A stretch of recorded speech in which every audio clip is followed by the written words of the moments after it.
Bonsoir chez vous. Alors ce soir, nous allons évoquer l'aspect de création d'entreprise, mais cette fois-ci, entreprendre, créer une entreprise après 50 ans. Et donc, pour parler de ce sujet, nous avons sur le plateau Madame Thénard Virginie, bonsoir. Bonsoir. Et Monsieur Le Calvez Yves. Donc Bonsoir. nous allons aborder le sujet la création d'entreprise après 50 ans. C'est quand même quelque chose de très intéressant. Et bien entendu avec Nakash Bourane. Alors, ma première question est à vous, madame. Alors, donc, est-ce que vous pouvez nous dire quelle a été votre volonté, votre intention de créer une entreprise après 50 ans? Je suppose que vous étiez salarié avant.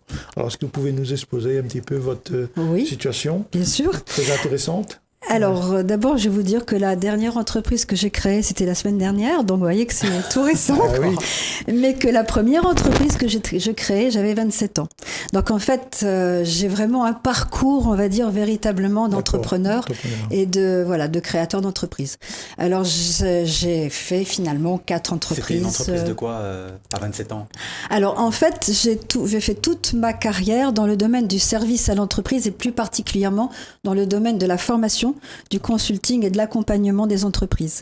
Et comme en fait l'entreprise évolue, les besoins de l'entreprise évoluent également. Et donc, j'ai envie de dire que la dernière entreprise que j'ai créée, qui s'appelle Copilotine, eh bien, elle est vouée, j'espère, à suivre l'évolution des besoins des entreprises que sont nos clients. D'accord. Et Monsieur Le Calvez, vous avez un parcours de salarié ou vous avez aussi créé... Absolument. Moi, j'ai d'abord eu un parcours de salarié. J'ai travaillé très jeune. J'ai commencé à travailler à 16 ans. Et puis, à l'âge de 48 ans, j'en ai eu un petit peu marre du monde du salariat. Donc, j'ai créé mon entreprise. Enfin, j'ai créé mon entreprise, mais j'ai racheté un fonds de commerce de fruits et légumes. Ma première entreprise, c'était un commerce de fruits et légumes, en sachant que j'étais pas du tout issu de la terre, puisque je sortais des marchés financiers. Donc, vous voyez, un grand virage. Rien à voir. Rien à voir. D'accord. Et je me suis... C'était ici à La Réunion? Non, c'était en métropole, en Normandie. D'accord.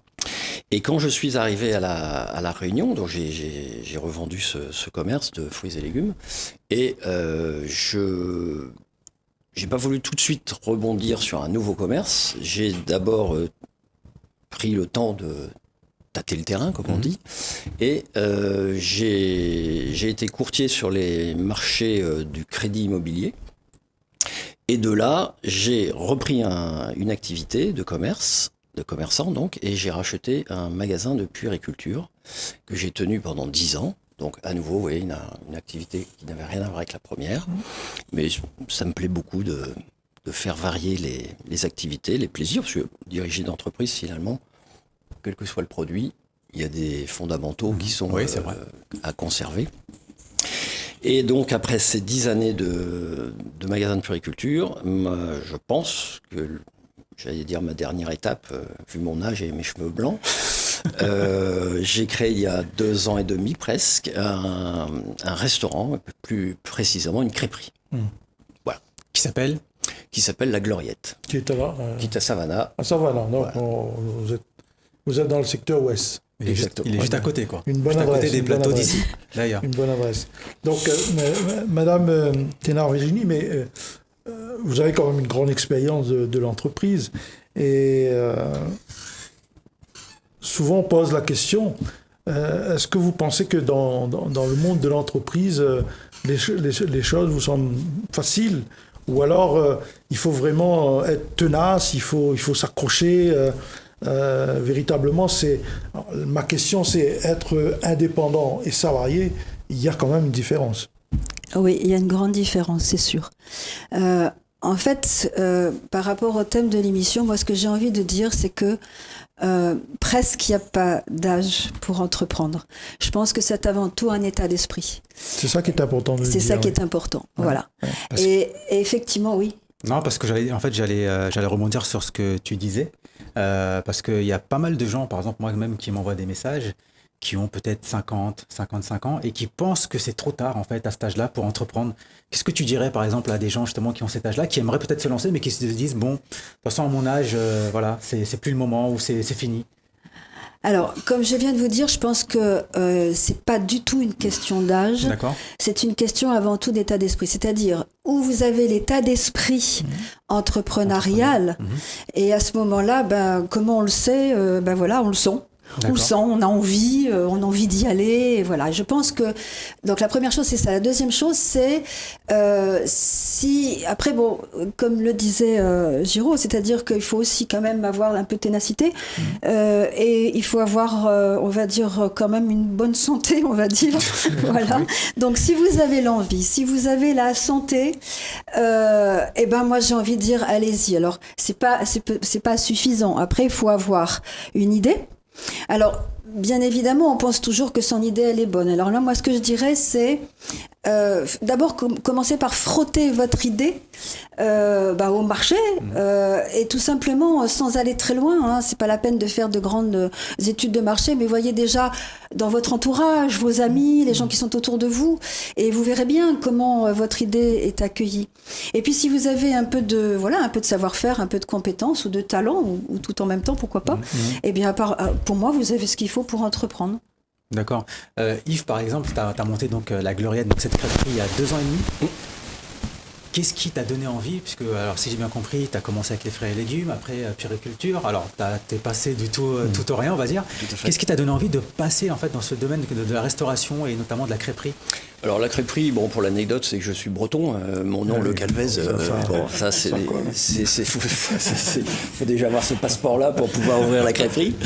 Et ensuite, pour la petite histoire, avant d'ouvrir le magasin de puériculture, je voulais ouvrir une charcuterie italienne. Et pour pouvoir rentrer dans le local que j'avais repéré, pour avoir la priorité par rapport à tous les autres prétendants, le vendeur me disait « vous aurez la priorité si vous reprenez l'activité existante ». J'ai pas réfléchi longtemps, je me suis dit si vendre des poussettes, des jouets, si ça te plaît pas, au bout de 6 mois, tu changes et tu pourras ouvrir ton épicerie italienne, il n'y a pas de problème. Et finalement, l'aventure a duré 10 ans. Alors vous savez, des fois, on se laisse aussi emmené par le courant, et tant que le courant va dans le bon sens, tout va bien. Alors je pose la question à vous deux. Tu parlais d'esprit entrepreneurial. Est-ce que vous pensez que ça, on l'a, parce que tu as commencé à 27 ans, c'est ça, ta première entreprise? Tu penses qu'on l'a dès le plus jeune âge, ou est-ce que, même si on n'a jamais monté d'entreprise, est-ce qu'à 50, 55 ans, 60 ans, on peut l'avoir, cet esprit? Pour moi, oui. Il suffit de voir le nombre de personnes qui, justement, arrivent à la retraite, parfois même relativement tôt, en pré-retraite ou autre. Et la première chose qu'ils font, c'est de créer une entreprise. Donc, pour moi, véritablement, oui, même avec une carrière de salarié, ça n'est pas pour moi en contradiction avec l'envie de créer quelque chose et puis de devenir indépendant. Voilà, il y a tout ça derrière. Entrepreneuriat veut dire aussi accepter de prendre des risques, c'est sûr. Et j'ajouterais quelque chose, si vous permettez, c'est que il faut démystifier une chose, c'est que c'est pas parce qu'on est chef d'entreprise qu'on gagne beaucoup d'argent. Et à partir du moment où on n'a pas on veut ce confort, c'est-à-dire gagner le même salaire que celui qu'on avait si on a eu la chance d'être salarié, eh bien, quand vous travaillez dans votre entreprise, vous travaillez souvent plus que lorsque vous travaillez 35 heures, et vous gagnez quelquefois moins, vous gagnez, ça se passe c'est des montagnes russes, hein, moi ça va pas. Donc ça, il faut avoir le goût un peu du risque, du jeu, mais du jeu maîtrisé, c'est-à-dire qu'il ne faut pas faire n'importe quoi. Et tout à l'heure, avant l'émission, on discutait avec monsieur sur la pérennité des entreprises. La moitié des entreprises ont une durée de vie de moins de 5 ans, je crois. Bon, c'est catastrophique, ça veut bien dire que les sujets n'ont pas été bien pensés au départ. Et une chose aussi à préciser, c'est que avoir envie de créer, c'est bien, mais il faut être suivi. Et suivi par qui? Par les banquiers. Et là, si vous me lancez sur le sujet, malheureusement, on n'est pas suivi par les banquiers. C'est vrai. Les banquiers sont pour moi, je leur dis, sont pour moi des peureux, des frileux. Ils sortent le parapluie, le parachute. Il leur faut Quel que soit l'âge. Ah oui. Oui, c'est pas une question d'âge, on est d'accord. Mais enfin, ils ne sont pas peureux pour tout le monde. Hein. C'est le constat qu'on peut faire aussi. C'est malheureux. Parce qu'on est dans un pays où on a tendance à encourager l'entrepreneuriat. Mais on appelle à être soutenu. Et le premier soutien, vous l'avez dit, ce sont les banquiers. Et quand il s'agit d'une petite ou moyenne entreprise, ils ferment souvent la porte. Ou alors on vous fait croire plein de choses, et quand on vous passez dans la phase de concrétisation, de montage de dossiers et tout ça, on vous fait comprendre à un moment donné en vous demandant un certain nombre de choses. C'est leur manière très à droite de vous dire c'est pas possible, on vous suit pas. Donc c'est assez repoussant ces techniques-là. Et ça aussi, en France, il faut que ça change. Je veux dire, on discutait tout à l'heure, si on veut avoir un pays fort, il faut créer la cohésion entre l'économie et le monde social. Et il n'y a pas que les grands groupes, les grandes multinationales, mais il y a surtout les petites et moyennes entreprises. Ce sont des entreprises de proximité. Vous avez un restaurant de proximité, maintenant vous avez une entreprise. À un moment donné, si on vous suit au niveau de la banque, vous et les autres, bien entendu, vous grossissez, entre guillemets. Donc vous créez de l'activité, donc ça entraîne de l'emploi avec, inévitablement.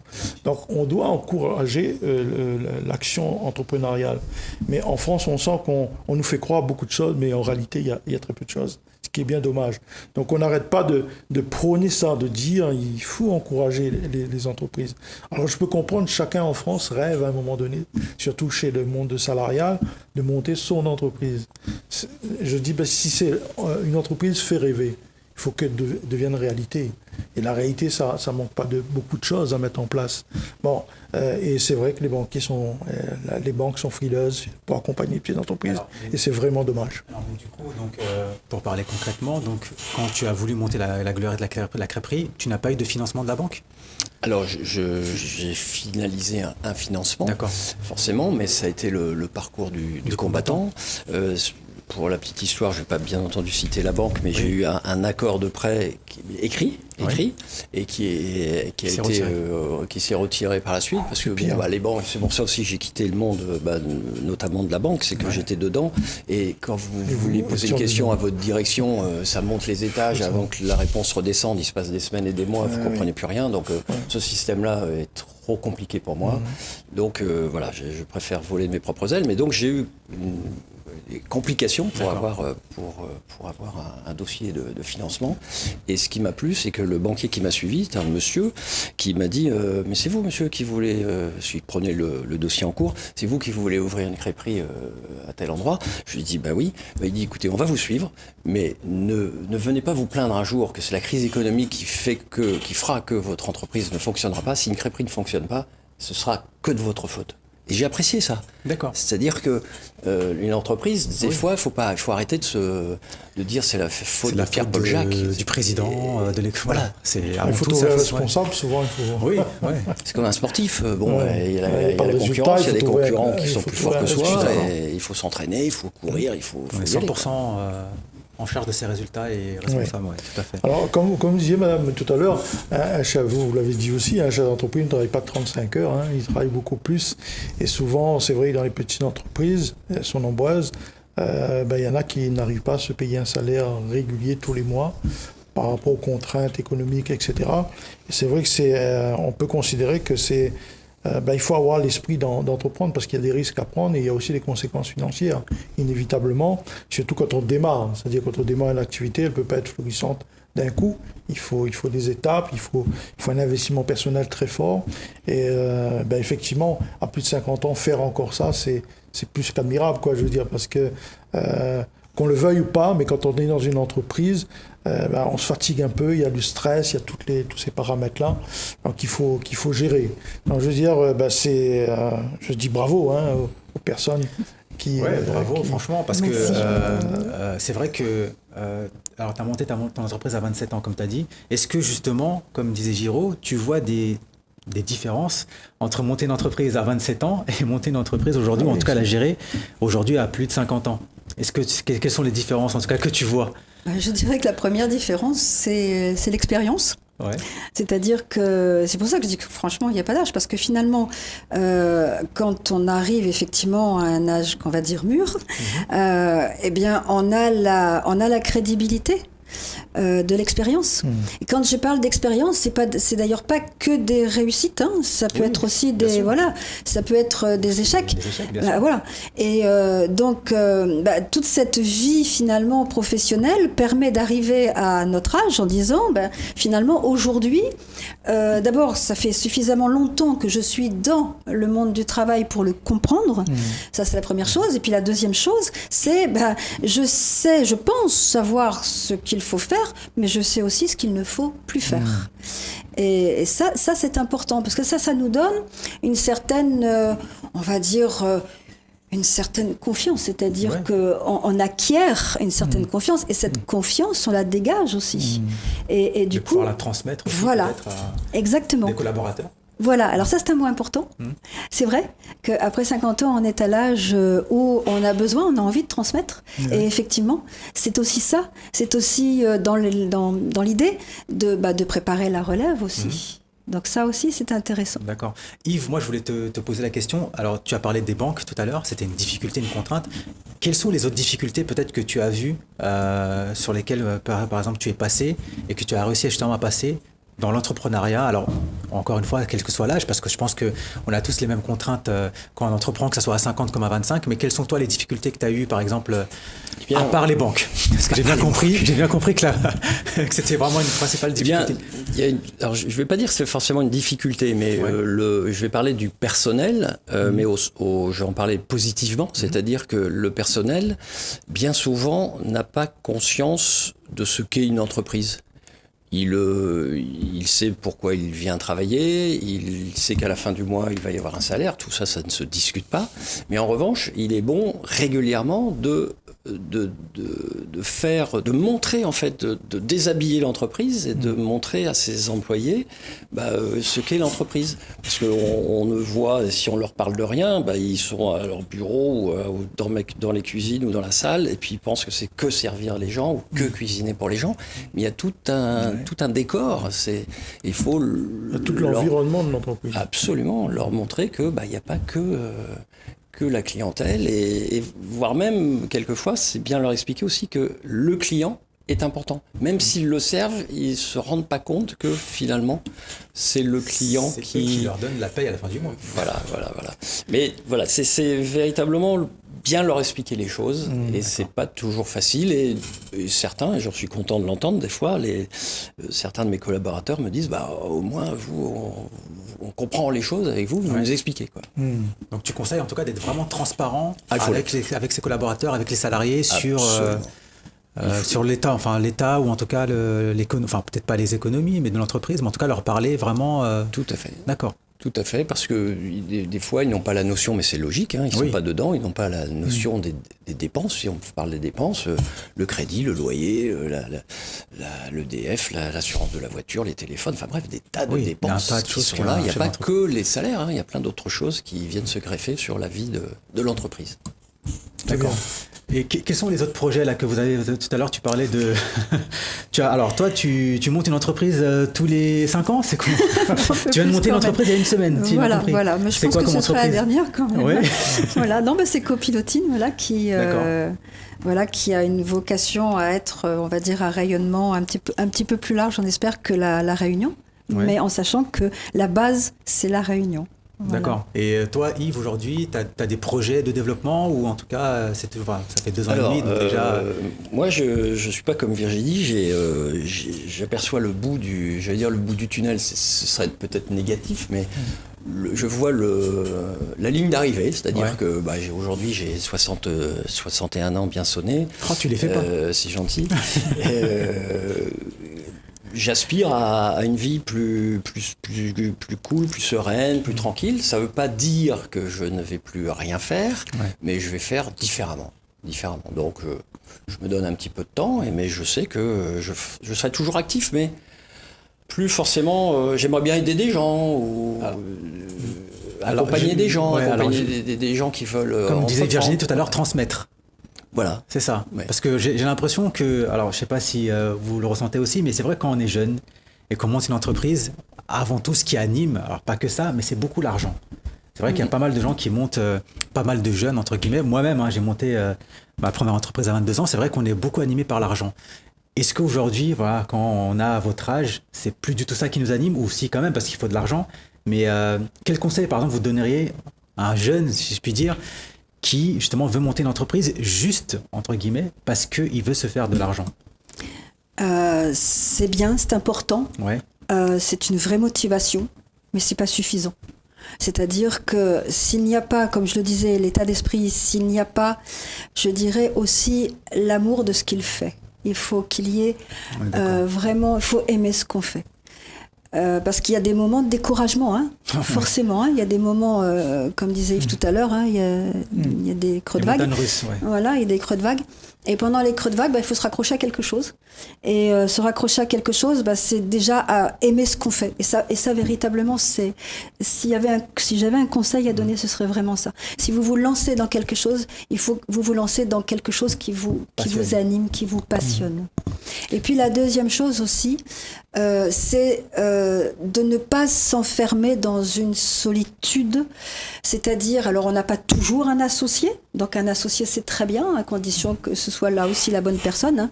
S'associer, c'est comme se marier, c'est pareil. Hein. Il faut véritablement bien se connaître et il faut être capable justement d'affronter les difficultés ensemble. Donc si c'est pas un associé, qu'il y ait au moins des gens autour, voilà, à qui on peut se confier, avec qui on peut partager, parce que sinon on se retrouve vite seul. Et ça, c'est ce qu'il y a de pire, je crois. Voilà. Alors, nous, on a eu sur le plateau aussi des jeunes qui ont créé leur entreprise et on leur a posé une question.